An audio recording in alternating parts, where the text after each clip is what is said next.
कुनिया में मंगलवार को जो हुआ उसे सुनकर इंडिया गठबंधन के प्रत्याशी ललितेश त्रिपाठी को झटका तो जरूर लग सकता है। एक दिन पहले तक जय ललितेश का नारा लगाने वाले और मतदान का बहिष्कार करने वाले कुनिया क्षेत्र के निवासी अब जय श्री राम का नारा लगाना शुरू कर दिए हैं। ऐसा यूं ही नहीं हुआ है, बल्कि इस कारनामे को कर दिखाया है भाजपा नेता अजय शुक्ला ने। नमस्कार, मैं हूं हरीश सिंह और आप देख रहे हैं ह्यूमन टुडे। भदोही जिले का कुनिया क्षेत्र राजनीतिक उपेक्षा के कारण समस्याओं का शिकार बना हुआ है।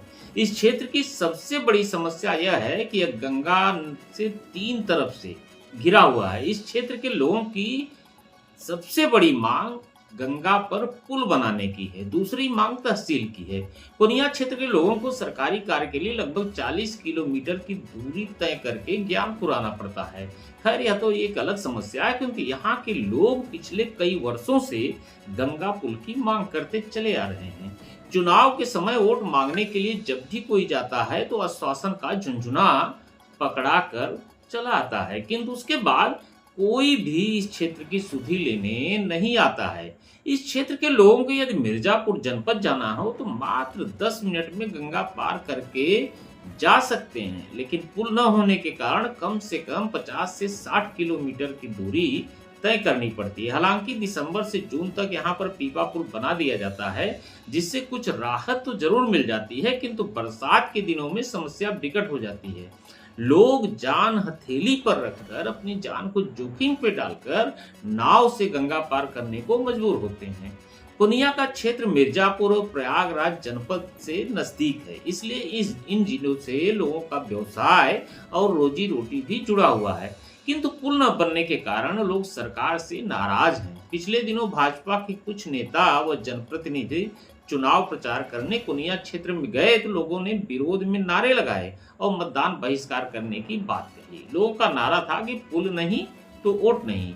यह मुद्दा काफी गरमाया हुआ था। इसी बीच इंडिया गठबंधन के प्रत्याशी ललितेश त्रिपाठी ने मौके की नजाकत को समझा और मतदाताओं को अपने पक्ष में करने के लिए जुट गए। क्षेत्र के काफी युवा जय ललितेश का नारा भी बुलंद कर रहे थे, लेकिन मंगलवार को भाजपा नेता अजय शुक्ला कुनिया क्षेत्र में पहुंचे और लोगों की समस्याएं सुनकर उन्हें समझाया बुझाया। आश्वासन दिया कि गंगा पुल के बारे में वे नितिन गडकरी से बात कर चुके हैं। प्रमाण स्वरूप ग्रामीणों को वह प्रार्थना पत्र भी दिखाया जो उन्होंने गडकरी को दिया था। लिहाजा ग्रामीणों ने संयुक्त स्वर में मतदान बहिष्कार करने का निर्णय वापस लेने और भाजपा को समर्थन देने का संकल्प ले लिया। सुनिए ग्रामीणों ने क्या कहा। यह संकल्प ले रहा है कि भारतीय जनता पार्टी को हम लोग वोट देंगे। अजय शुक्ला के अगुवाई में कुनिया जो है उनके साथ समर्थन में है और बीजेपी को डालेगी। अजय भैया जब बोल दिए हैं तो बहिष्कार नहीं होगा, वोट बहिष्कार नहीं करेगा, बिल्कुल नहीं होगा। बीजेपी को गद्दारी होगी, पूरी कुनिया करेंगे। इस मौके पर भाजपा नेता अजय शुक्ला ने मीडिया से भी बात की और कहा कि इस क्षेत्र की यह विकट समस्या है। यह जनप्रतिनिधियों की लापरवाही है कि इस विकट समस्या को मजबूती से सही जगह नहीं उठा पा रहे हैं। इसमें डॉक्टर विनोद की कोई गलती नहीं है, इसलिए वोट बहिष्कार करना कदापि उचित नहीं है। ज्ञानपुर विधानसभा का ये दिल है कुनिया। कुनिया की जो समस्या है, ये पुल की समस्या, चाहे तहसील की समस्या हो कि 50-60 किलोमीटर से लोग जा करके ज्ञानपुर में पूरा दिन गुजर जाता है। सब सर्वप्रथम तो यहाँ पे एक तहसील होना चाहिए।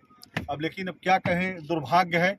लेकिन मैं आपको आज इस गंगा पुल पे मैं आपको विश्वास दिलाना चाहता हूँ कि मैं तो एक कार्यकर्ता हूँ साधारण, और मंटू भाई, पवन तिवारी, पांडे जी, सब लोगों ने मिलकर मुझे कहा, मैं माननीय नितिन गडकरी जी के यहाँ जा करके ये पुल के बारे में हम लोगों ने अवगत कराया। एक कागज प्रक्रिया चालू भी है। बता रहा हूँ, गंगा माँ के स्थान पे खड़ा हूँ कि मैं इस कुनिया के लिए जो भी जिस लायक हूँ हर समय तैयार रहूँगा। मैं आपको विश्वास दिलाना चाहता हूँ और मैं ईमानदारी से इसके लिए लड़ाई लड़ूंगा। देखिए, चुनावी समय है, अब आप लोग वोट का बहिष्कार मत करिए। सब लोग मिल करके 25 तारीख को भारतीय जनता पार्टी कमल निशान पर बटन दबाइए। देखिए, बगावत करने से कुछ होगा नहीं। एक कैंडिडेट जो विनोद बिंद जी आए हैं, इनका कौन दोष है बेचारे का? अभी आए हैं, आप लोग बगावत करोगे, फिर सरकार में रहोगे, मजबूत रहोगे, तभी तो लड़ाई लड़ोगे। बिल्कुल। जब विपक्ष में रहोगे थोड़ी पुल बनेगा। बिल्कुल। सरकार में रहेंगे तभी तो पुल बनेगा। बिल्कुल। खैर, पुनिया के निवासियों को हमेशा वादे ही मिले हैं। चुनाव आया तो एक बार फिर वादों की सौगात मिल गई है। बस फर्क यह है कि वादा करने वाले चेहरे हर चुनाव में बदल जाते हैं, किंतु पुनिया क्षेत्र की समस्याएं आज भी ज्यों की त्यों बनी हुई है। धन्यवाद, नमस्कार।